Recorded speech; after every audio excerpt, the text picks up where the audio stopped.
Is games journalism bad because of capitalism or because of this bad version of capitalism? To circle back around to games journalism, yes, yes, because there's an incentive for them to not piss off the developers and publishers, so they don't get their access cut because their financing comes from ads from those same companies. So it's like they don't get like back in the day, back when it was like old school media, right? The old good old magazine, game magazines and whatnot. Most of those magazines were supported by ads from tech companies like Nvidia, Voodoo. Like most of their ads were for hardware, right? And most of these game magazines didn't necessarily talk about hardware. I can't really say for the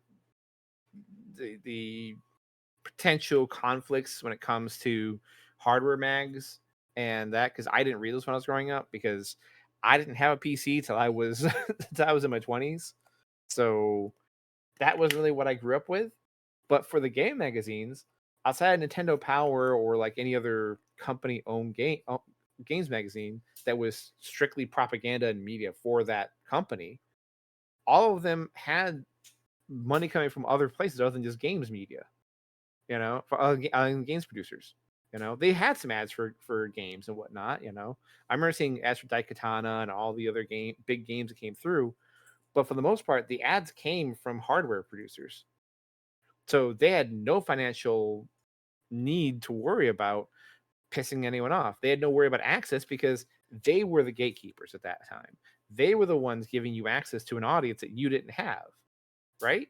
Like a developer didn't have a massive publisher behind them and their entire like army of social media and ads campaign guys. They had just like their game and they needed to produce it and they needed to send it out, and there may be a publisher doing that, but that publisher didn't have all that. They simply turned to the gaming press to try and drum up business. It was a totally different time. But now with games being huge and massive and making billions of dollars a year for companies, game magazines don't keep up. They never improved their model. They never changed over until it was far too late to other models of subscription, because like subscriptions themselves were never what you really pay the magazine for. I mean, the magazine costs far more than subscription. It's like newspapers. You pay a little bit of money for the subscription, and it's mainly made up in the ads that the people they're advertising to you. It's mainly made up through their money, not through your subscription. Your subscription just is a bit of an offset for some of the publishing costs, but for all the staff and office time and everything, all it was ad revenue. Hell, I worked at a newspaper. I know that shit. Our money came from advertisers. It never came from the 50 cents you paid for the damn newspaper. Same thing for even for the expensive like $9.99 a month magazines. That $9.99 a month is not going to pay for everything. It doesn't. It can pay for some degree of access and whatnot, but not for everything you need for a games mag, not for all the employees, not for the publishing, not for the shipping, not for the demo disc creation, not for everything else that came with those. So yeah, I mean, it unchecked capitalism has screwed us all. It's pushing us towards a financial apocalypse. What can be done about this? Not fucking much. The only thing we could really do is provide them the opportunity to make us obsolete. That's we can strike, but I think in some ways we're in some instances we're too late for that. In others, we still have time. I mean, one of the great things about the writers and the actors strike is that one of their big talking points is AI, and it's like, yes, at least someone's fighting back against it. And there's the lawsuits from what company is it? Oh, Getty Images. There's a lawsuit there that could potentially mean the end of AI as we know it, which I really hope one or the other does that, because that's the next thing. That's the next thing that unchecked capitalism is going to force down our throats. Like I said, this video I watched is I had thought of some of the implications of AI, but not all of them. I had not thought through all the uses for it. I mean, I was like worried about creative activities and whatnot, and how like there's AIs now they use to generate NPC dialogues. They don't have to hire as many writers to write dialogue. And there's NPC. Then now they have voice generation, so that you can not pay an actor to get the voice generation for the game. And of course, you can ask ChatGPT to code the game for you. Um, again, it's just getting worse and worse and worse. You're limiting more and more staff, more and more human involvement. And then they started talking about how, oh yeah, they can also use that for like raising or lowering your insurance premiums, because they can track that data and like force you to do, like, I know like Progressive and stuff like that. They have these things you put in your car, right? That hooks the multi-port where they'll actually connect to for when they're doing maintenance on your car. And that has all the data, like how fast you drive, how many times you brake, all that kind of stuff. It has a ton of data that's collected in there.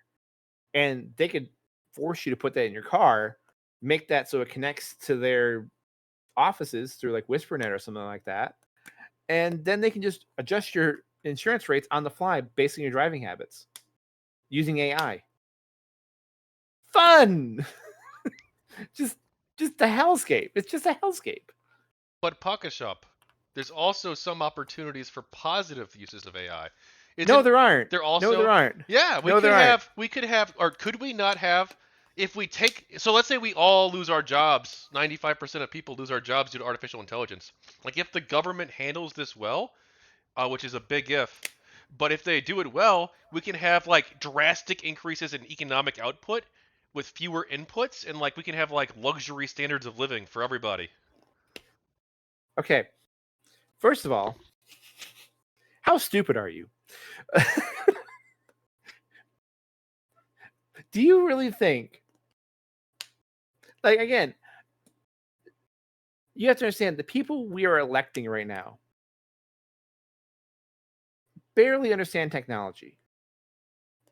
They barely understand technology.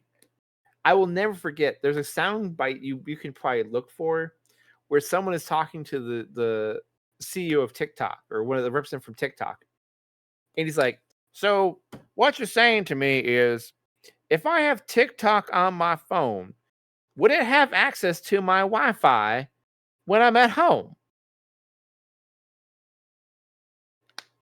And you expect these people who barely understand this shit to somehow loop this into a good thing for us.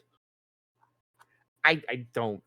I mean, maybe when they finally die off, we might have some, but then we have like Lauren Boebert and Margie Taylor Greene coming up behind them. So I don't see it. I don't see it. At least not in the United States. Maybe another country they can manage it. Not in the United States. Not unless there's massive rethinking about how we elect politicians and how long they're allowed to serve, and like huge massive reforms. No, like, you know, I want nationalized healthcare, but I it would have to be really well done. It has to be really well done, and I would not want to see a world where AI becomes any more prevalent than it is. I actually want to see AI go the exact opposite direction, back to a novelty, back to cutesy little things it can do, and just take it completely out. Because how it's being designed, first of all, it's not artificial intelligence. The intelligence part is bullshit.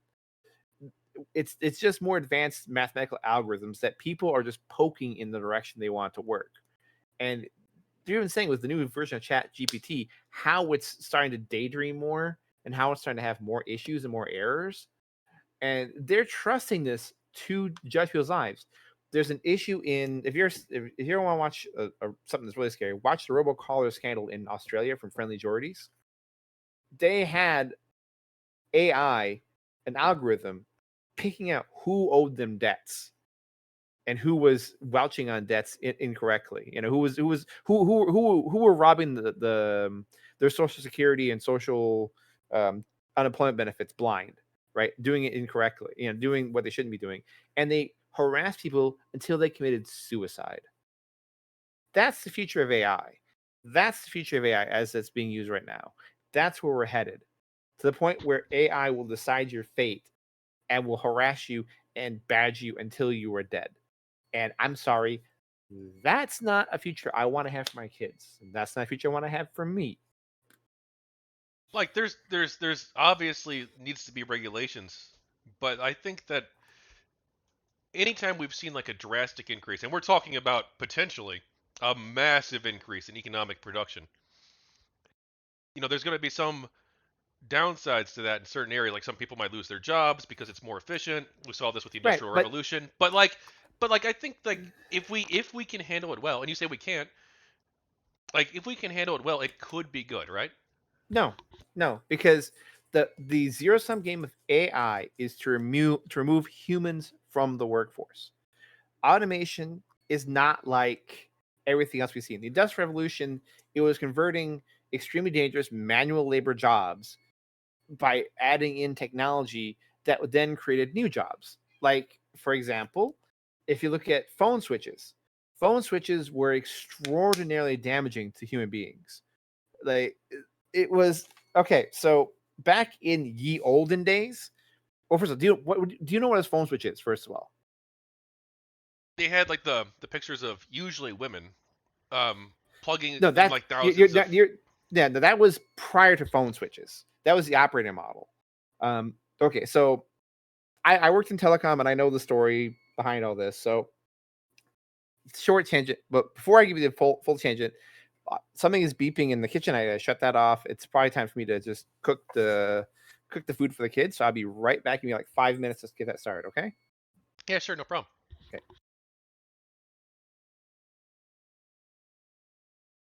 So, hey chat, how are you doing? Captain Carbine, buzzword du jour.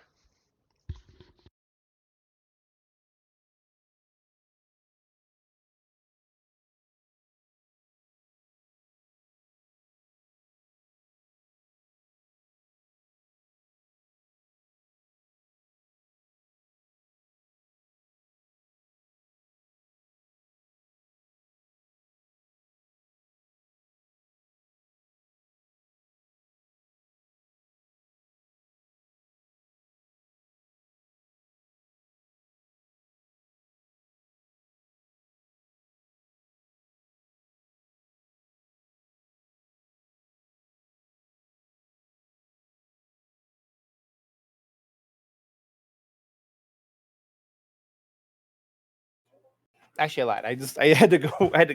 The oil has to heat up first. Sorry. No, you're And good. I'm like, yeah. Okay, so I'll tell the story. Then I'll probably have to go in and start frying some stuff when it heats up. But so the invention of the phone switch. I know this is a complete different, complete different direction from GamerGate, but the invention of the phone switch happened because of the operator model. It was a small town. I forget the state that it was in, but there was two mortuaries, right? And one of the mortuaries started seeing less and less business. It's because that mortuary, the other mortuary, was getting married to the operator of that town. And there was only the one operator in that town. And so she was directing anytime somebody needed a funeral, she was directing to her own fiance's business, ignoring the other guys. So he invented a phone switch, which essentially was a couple of wheels. Like you ever seen rotary dial? Yeah, yeah, You you ever you pull it and then This it is goes back and you yeah. pull it again. Yeah. This was literally how rotary dial worked. Is there were a series of dials with wires connected, and when you rotated them a certain number, they would link you to that wire. So when you were doing rotary dial, like it would go 8 position, tick tick tick tick tick tick tick tick tick tick tick tick tick tick tick, and it would move to connect you automatically without having to have you talk to an operator who could preferentially transfer you to someplace else. It was to remove the human equation from that because of bias. That's the first kind of automation to remove someone from the equation. But operators didn't lose their jobs. They got converted to being directory assistants, right? And it invented a whole new industry of phone switching. However, the phone switches were extremely aggressive machines. They would overheat, and so it required people to put oil in them and to work on them. And so you had people who were phone techs back in the day. That's what they did. They would go in these big office buildings, and they would damage their hearing. They would damage their health handling oil and all this kind of stuff. to keep these machines running. So when they went to digital switching, that took out that job for them, but then those techs moved into just being road techs to service phone lines. So those revolutions didn't take away a job. They converted one role to another role, right? AI, the whole purpose of AI is to just eliminate, to be like the phone switch in eliminating the operator, but to also eliminate the operator ever needing to be there, because you can ask the AI about the stuff the operator would have known. Two, it's to replace everything. It's just like cashiers and automated self checkout, right? They're eventually going to push to the point where they had, like Amazon had a completely attendantless store where you just walked in, it tracked where you went, it tracked what you picked up, it tracked what you put in your basket, and you walked out and it automatically charges you. Like that's the future people who are developing AI want. They want to eliminate every human job in the chain, start to finish. They want to put like robot stalkers in there. They want to just make a machine. They want to make the service automated. They want to eliminate the delivery drivers, because my brother drove truck. He was a long haul trucker for a little bit, and they're making them take on AI in their trucks to have it automatically drive, and they're trying to train it to drive and deliver goods. And when that becomes good enough, you won't need long haul truck drivers anymore. The job just won't be there. It's just going to go away. There's not a second job for a truck driver. It just won't be there anymore.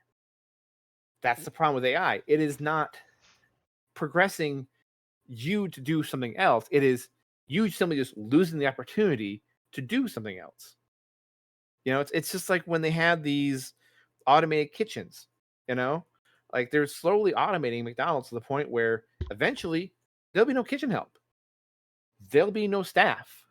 There might be like 2 or 3 guys that monitor the location for stuff, but you'll walk up, you'll pay with your phone app. The food will be automatically sorted and made for you. It will be automatically delivered to you, and you'll drive off. And every one of those other workers just don't need to be there anymore. That staff will just not need to be around. And that's the way AI is going. And that's how AI is going to be used, because that's how big corporations want to use it, because it cuts costs in the end, even if the service is not as good. Because as long as it's good enough that people will still use it, that's what they'll do. But Pawkeshup, wouldn't some people say that the real dystopian hellscape is the idea that we're going to be working 40 hours a week every week for the rest of our lives until the end of time? That this is the peak of humanity, and we'll never achieve anything better than this 40-hour work week. Right now, we're working 40 hours a week because rich CEOs want to have another yacht. We're already in that hellscape. I don't know what you're talking about. We're already in that hellscape. This is the new hellscape where you're going to work 80 hours at places like MTurk, making a quarter what you currently make, living in a rented house that's owned by Amazon in an Amazon-owned town, which they're trying to bring back company towns. Amazon's trying to bring back company towns. So, like, like Shuna had said, get in the wedgie cage. Get in the wedgie cage. That's the new hellscape coming. That's the new hellscape coming, where you will be owned by a corporation and you will just make not money, but points in their system to purchase your goods from them directly. That's the new hellscape coming. That's the new one.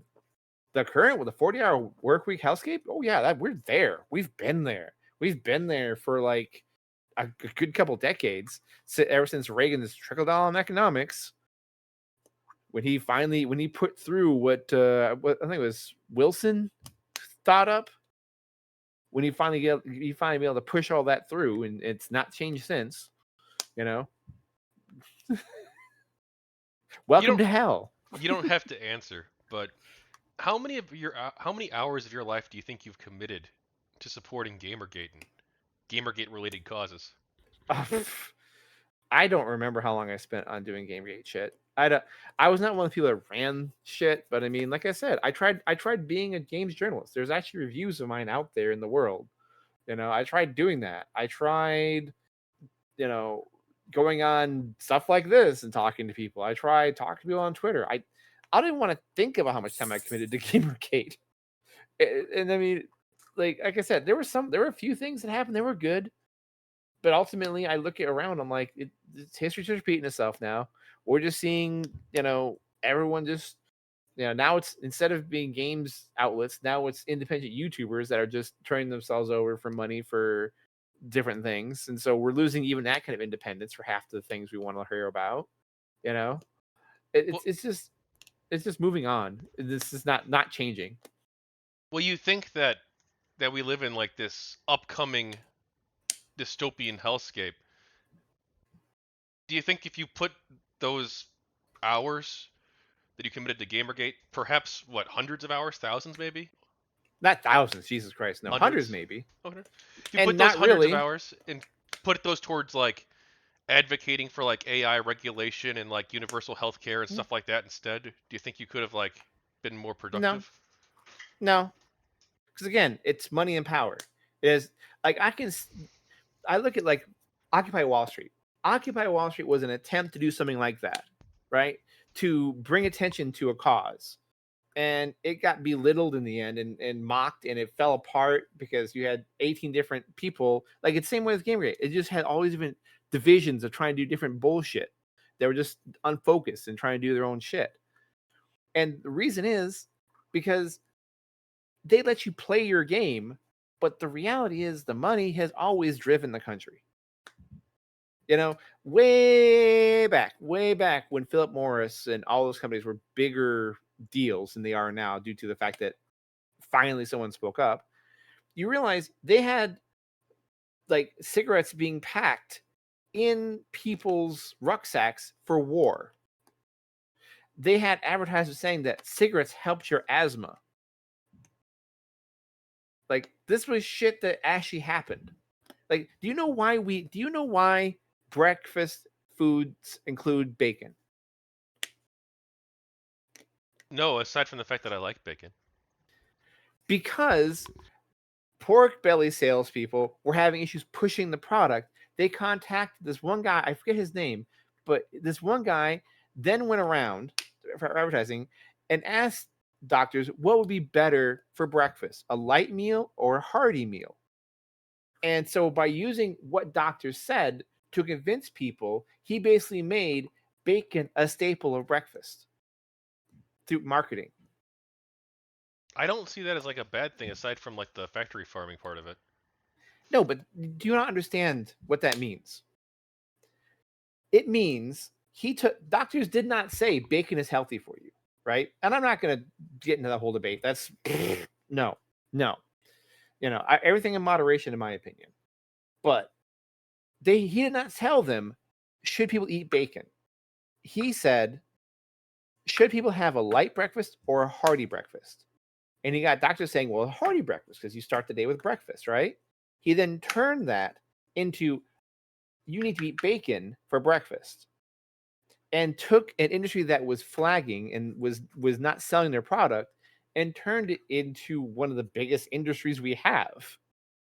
Bacon became bacon is a cultural thing now, all because one motherfucking guy wanted to sell more pork bellies. One guy. Do you realize how scary that is? No, wait, hang Especially, on. I'll let you do you finish your re- point. Then I want to. do you realize that this like you didn't even know the story? You just know bacon is good because you've had bacon because bacon's been a staple and bacon's just not something you think about anymore, right? What about milk? Like milk lobbies? The reason why we have cheese in caves is milk lobbies. Like the reason we have corn in such prevalence is corn lobbies. These small groups of influence run the country, and you should be scared by that fact. You should be scared by that fact. Well, look, if we're talking about like subsidies and stuff like that, I could probably like in certain areas probably oppose those. But I think that like one thing that makes like capitalism and liberal democratic capitalism so good is that you have all these different competing players that are trying to make different products and have put forward different ideas and competing with each other and providing checks on each other. And it's not a perfect system, but I think that like by and large, when it comes to like human civilization, like this is like a pretty good way to like structure it, where you have like regulatory bodies and watchdog Yeah, groups and yeah, nonprofits but and competing that's just it. corporations and media and But that's just it. We don't have that anymore. That's been slowly being eroded. Like you haven't noticed. Go look up who owns most of the food we eat. It's like 2 or 3 companies now. Go look at how internet is terrible in the United States. Why? Because 2 or 3 companies own the internet, and they literally do not compete with one another. I remember once, I can't find the clip anymore because it's probably been deleted from history, but they actually had one of these cable companies on the line in it was a New Jersey morning show, and they asked why this company that is in New York was not selling in New Jersey, and because they said they had an agreement with the cable company in New Jersey not to do that. That's collaboration. That's not competition. That's actually against the law, but it's not against the law anymore because the lobbyists have changed the law. Like that's the problem is that the laws that we have now in the United States are primarily written by the people they affect, right? By the corporations they affect. That's why you have these CEOs making billions of dollars and not paying taxes. It's why Activision Blizzard got a fucking tax rebate. Activision Blizzard got a goddamn fucking tax rebate. That should infuriate you because they have lobbied so hard and done such a great job manipulating the laws of the country that's why they have all the power and you have none. That's why we're all working for shit wages and we aren't getting raises because they keep the propaganda going that we can't do communism and have a basic income for anybody. We can't do that, and we can't forgive student debt, and we can't do this, and we can't do that, all because the corporations that run this country don't want that to happen. They don't want that to happen. That's unchecked capitalism. That's where we're at right now. We're not in like good capitalism where it's regulated and moderated, and you have the government having the checks and balances, or having unions, or having anything. There are so few actual unions now that can influence people. Like my wife, she works at a company where there's another union, right? She's not part of that union. I don't really want to out where she works and everything, but they recently did a strike. They recently did a strike for the unionized workers, and she was going to have to go in and fill in for the unionized workers or lose her job because she's not in a union. That's the reality, is that unless you have a union watching your ass, unless you are one of the few industries that has a watchdog that still it still has money and funding and staff to monitor your shit, you're just getting screwed. You're just getting screwed out of everything. And you're going to keep getting screwed out of everything because it makes the corporation and the CEO money. It makes the line go up. And line go up is good for corporation. It's good for stockholders. It's the reason why Unity did the fucked up shit they did. They wanted the line to go up. And the way they make the line go up is make more money. Well, how are you going to make more money? Well, let's just fuck over all of our developers and back charge them for almost a decade or however long it's been around of back money we think we're owed for them using our product. They don't. That's what corporations think. They don't think with any sort of logical concept of what's real. They just see line go up, make line go up again. Rawr. So you wanted to become a games journalist. Is that because you wanted to be the change you wanted to see in the world? Yes, very much so. I'll talk about that in just a second, though, because I think the oil should be hot enough. So I will be right back. It'd be like, I just got to throw in like 2 sets of like, I'm making homemade chicken nuggies If it for my babies. puts the So oil on itself before it gets the hose again. I'm not putting that oil on myself. I'll die. You want me to die? That's those 350 degrees right now, man. No, not really. You trying to kill me. You trying to kill me. I'll be right back.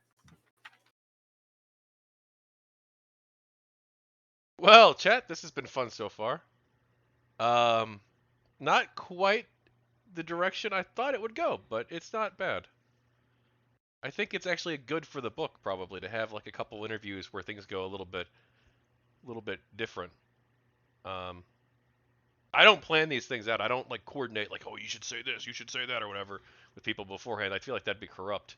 Um, but yeah, no, this is definitely not what I expected, but in a good way, I guess. You know, it's a good to have diversity in the book of like different formats. Except we're like an hour in. Actually, we are an hour in, and I'm on like question 2 or 3. R.I.P. I think I'll roll. I think I'll roll with the format here. Roll with the punches.